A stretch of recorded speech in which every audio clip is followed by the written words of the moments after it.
ధన్యవాదాలు అధ్యక్ష, ఈ అవకాశం ఇచ్చినందుకు.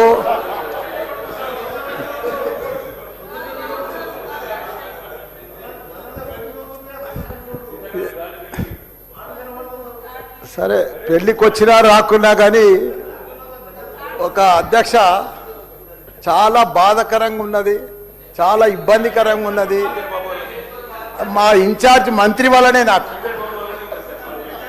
ఎందుకంటే నేను సురువుల మా శ్రీధర్ బాబు మాకు ఇన్ఛార్జ్ వస్తా అంటే నాకు మంచి మిత్రుడు ఆయన. నాకు అప్పుడు ఆయన మంత్రి ఉన్నప్పుడు 2009లో నా కాలేజీలకు హెల్ప్ కూడా చేసిండు ఆయన. కానీ అట్లా వచ్చినందుకు ఇప్పుడు మళ్ళీ మాకు ఇన్ఛార్జ్ మంత్రి అయినందుకు చాలా హ్యాపీగా ఫీల్ అయినా. కాకపోతే ఇప్పుడు ఎంత బాధపడుతున్నా అంటే అంత బాధపడుతున్నా, భరించలేను ఆ బాధను. నా గుండె ఇట్లా బాధతోటి భరించలేకపోతున్నా. ఎందుకంటే జవాన్ నగర్ అనే ప్రాంతము నా గుండెకాయ. అలా ప్రజలకు చెప్పిన, అందరికి చెప్పిన, దాన్ని అంతా కూడా జిహెచ్ఎంసి మొత్తం చెత్త అంతా తెచ్చి కొన్ని ఏళ్ళ సందే అడ్డే వేస్తున్నారు. పర్లే వేస్తున్నారు, అది కాంగ్రెస్ టైంలో సందే వేస్తున్నారు, ఇప్పటిదాకా కూడా వేస్తూనే ఉన్నారు. అది కంటిన్యూ కాంట్రాక్ట్ ఉంది వేస్తున్నారు. మీ దాంట్లోనే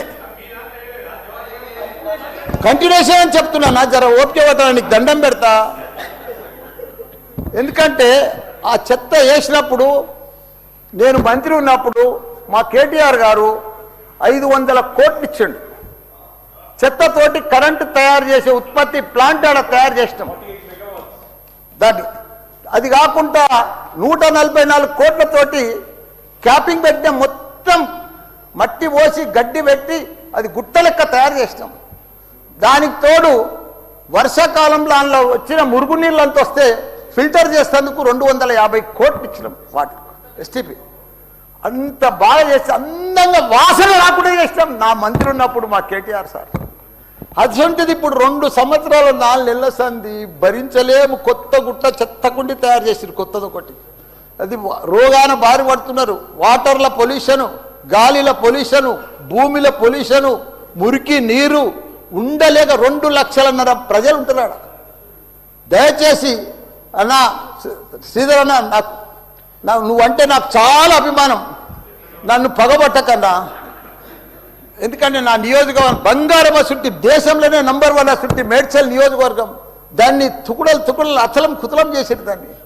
ఇప్పుడు దాన్ని 61 గ్రామాలు ఉంటే, 3 మున్సిపాలిటీ కార్పొరేషన్లు ఉండే, 7 మున్సిపాలిటీలు ఉండే. దాన్ని తీసుకుపోయి మొత్తం జిహెచ్ఎంసీ చేసారు. ఇప్పుడు 16 వార్డులు చేసారు దాన్ని. ఒక మోరీలు లేవు, రోడ్లు లేవు, డ్రైనేజీలు లేవు, కరెంట్ స్తంభాలు లేవు, ఏమీ లేదు. ఇంకా మారుమూలు గ్రామాలే ఉన్నాయి, పెంకిటిల్లే ఉన్నాయి. దాన్ని తీసుకుపోయి జిహెచ్ఎంసీలో కలిపారు. హైదరాబాద్ మస్తు డెవలప్ అయింది. కానీ ఆ జిహెచ్ఎంసీలో కలిపినప్పుడు, దాంట్లో కలిపినప్పుడు దయచేసి స్పెషల్ కేటగిరీ కింద జిహెచ్ఎంసీ చెత్తంతా ఆడికే వస్తుంది. దాన్ని ఒకటి క్లీన్ చేసి మీకు దండం పెడతా. ఎందుకంటే అక్కడ నేను ఉండలేకపోతున్నా. నేను ఎందుకు వస్తున్నా, ఎందుకు గెలిచినరా ఇక్కడి నుంచి అని భరించలేకపోతున్నా. నేను శ్రీధర్ అన్న నీకు దండం పెడుతున్నా, అదొక్కటి నాకు స్పెషల్ ఫండ్ ఇచ్చి 500 కాదు 1000 కోట్లైనా సరిపోవు. నువ్వు దీనికి బడ్జెట్లో ఇక్కడ జిహెచ్ఎంసీకి ఇచ్చిందంతా కూడా దానికి ఇవ్వాలి. ఎందుకంటే ఈ చెత్త అంతా అక్కడనే వస్తుంది.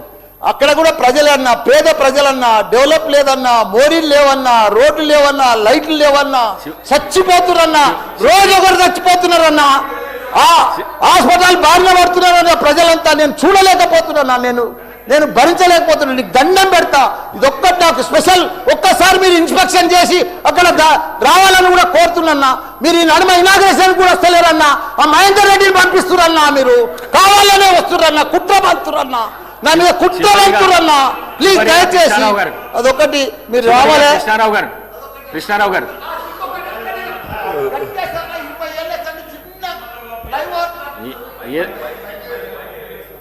మైక్ లేకుండా సరే అన్న చెప్పేస్తా. చిన్న ఒకటే నిమిషం. చిన్న ఫ్లైఓవర్ 20 ఏళ్ళ సంది కడుతుండ్రు. డబ్బులు లేకపోతే కూడా నేను 2 కోట్లు బదులు ఇప్పించి ఆయన 90% కంప్లీట్ చేసిన. ఆయనకు 4 కోట్లు రావాలి. 3 చచ్చిపోయారు ఈడికి. ఆ ఫ్లైఓవర్ బంద్ ఉన్నది గట్కేసర్లా. దయచేసి ఆ 4 కోట్లు రిలీజ్ చేపి అన్న, నీకు దండం పెడతా. ఆ గట్కేసర్లా ప్లీజ్ అన్న. నీకు లెటర్ కూడా ఇచ్చినా, నీకు మొత్తం ఐడియా ఉంది దానికోసం. థ్యాంక్ యూ అన్న, థ్యాంక్ యూ అన్న. చివరిగా కృష్ణారావు గారు. ధన్యవాదాలు.